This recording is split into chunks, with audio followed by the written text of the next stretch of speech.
श्री स्वामी समर्थ मित्रांनो, माझ्या चॅनलवरती तुमचे खूप खूप मनापासून स्वागत आहे. तर श्रावण महिन्यात शिवलीलामृत ग्रंथाचे पारायण कसे करावे, तर रोज किती अध्याय वाचावेत, आपण इथे सविस्तर माहिती जाणून घेणार आहोत. तर नमस्कार, आज आपण श्रावण महिन्यात शिवलीलामृत ग्रंथाचे पारायण कसे करायचे, त्यासाठी कोणते नियम पाळायचे आहे, रोज किती अध्याय वाचायचे आहे आणि पारायणाचे आध्यात्मिक महत्त्व काय आहे, आपण इथे सांगणार आहोत. तर शिवलीलामृत म्हणजे काय, तर शिवलीलामृत हा भगवान शिवाच्या महिमेचा वर्णन करणारा अत्यंत पवित्र ग्रंथ आहे. श्रावण महिना हा भगवान शिवाला अत्यंत प्रिय असल्यामुळे या महिन्यात शिवलीलामृतांचे पारायण केल्यास विशेष पुण्य मिळते. अशी श्रद्धा आहे की श्रद्धा, भक्ती आणि सात्विक भावनेने जर हा पारायण करणे सर्वात महत्त्वाचा आहे.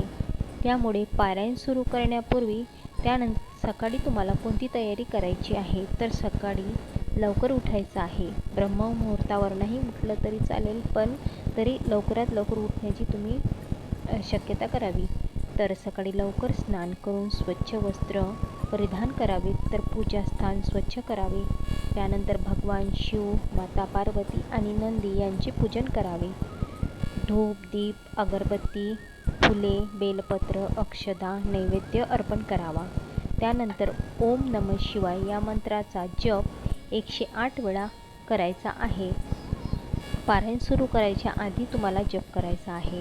तर रोज तुम्हाला किती अध्याय पठण करायचे आहे, तर रोज तुम्हाला शिवलीलामृत ग्रंथाचे 15 अध्याय पठण करायचे आहे. तर तुम्हाला टप्प्याटप्प्याने करायचे आहे, एकाच दिवशी करायचे नाही. तर मी तुम्हाला सांगते रोज किती अध्याय घ्यायचे. तर तुम्हाला पहिल्या दिवशी 1 ते 3 अध्याय घ्यायचे आहे.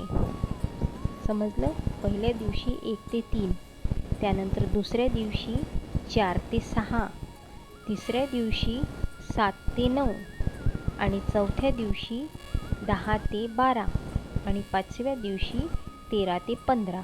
अशी तुम्हाला 5 दिवस 15 अध्यायाचं पठण करायचं आहे. तर दररोज आपल्याला एक अध्याय तुम्हाला सहजच तुम्ही मनात, म्हणजे समजा तुम्ही रिकामे असले तर तुम्ही एक अध्याय तुम्ही वाचन करू शकता. तर त्यानंतर दररोज आपल्याला वेळेनुसार काही पाणी किंवा अध्याय वाचन करायचं आहे. त्यानंतर शेवटी ग्रंथ पूर्ण करायचा आहे. त्यानंतर पारायणाचे नियम कोणते आहेत, तर तुम्हाला इथे नियम सांगणार आहेत की तुम्हाला नियम कोणते पाळायचे. तर शक्यतो रोज एकाच वेळेला वाचन करायचे आहे. त्यानंतर सात्विक आहार घ्यायचा आहे. कोणाची निंदा चुगली करायची नाही. त्यानंतर राग, मत्सर कोणाशी अत्यंत करू नये. असत्य बोलणे टाळायचे, म्हणजे सत्य बोलायचं, असत्य बोलायचं नाही, खोटं बोलायचं नाही. त्यानंतर वाचन करताना मोबाईल किंवा इतर वस्तू तुम्हाला टाळायच्या आहे. मोबाईल बघायचा नाही, वाचन करताना पाणी प्यायचं नाही, कोणाशी बोलायचं नाही, कुठे बघायचं नाही. एकाग्र चिंतन करून तुम्हाला हे वाचन करायचं आहे. तर प्रत्येक अध्यायानंतर ओम नमः शिवाय याचा जप तुम्हाला करायचा आहे. तेव्हाच तुम्हाला या पारायणाचं फळ प्राप्त होईल. त्यानंतर शेवटी शिवाची आरती करून प्रसाद वाटायचा आहे. आरती पण करायची आहे आणि प्रसाद पण वाटायचा आहे. तर आरती तर तुम्हाला माहीत असेल, शंकरांची आरती कोणती आहे. तर त्यानंतर तुम्हाला पारायण झाल्यानंतर भगवान शिवाचे आभार मानायचे आहेत. त्यांना म्हणायचं आहे की शक्य असल्यास अभिषेक करायचा आहे. गरजू व्यक्तींना अन्नदान करायचं आहे. जे आपल्या दाराशी येतात त्यांना दान करायचं किंवा अन्नदान करायचं. जो भुकेला असेल त्यांना भूक बघायची. जे बिना पाण्याचा येतो, जो पाणी मागतो त्यांना पाणी द्यायचं. ज्यांना दान करायचं असेल, गोंधळी येत असेल, श्रावण महिन्यात गोंधळी पण येतात, त्यांना दान करायचं गव्हाचं किंवा जे ते मागतात ते द्यायचं तुम्ही. तर कुटुंबाच्या सुख समृद्धीसाठी तुम्हाला प्रार्थना करायची आहे. ग्रंथ समाप्त झाल्यानंतर तुम्हाला कुटुंबासाठी सुख समृद्धीसाठी प्रार्थना करायची आहे.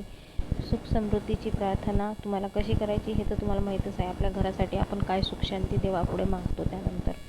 त्यानंतर तुम्हाला श्रावण महिन्यात श्रद्धा आणि भक्तिभावाने शिवलीलामृताचं पारायण केल्याने मनशांती आणि आध्यात्मिक उन्नती होते आणि भगवान शिवाची कृपा लाभते. अशा भक्तीची श्रद्धा आहे आणि अशा प्रकारे तुम्हाला हे पारायण समाप्त करायचं आहे. त्यानंतर सगळ्यात शेवटी तुम्हाला हर हर महादेव, ओम नमः शिवाय या 108 मंत्राचा जप करायचा आहे.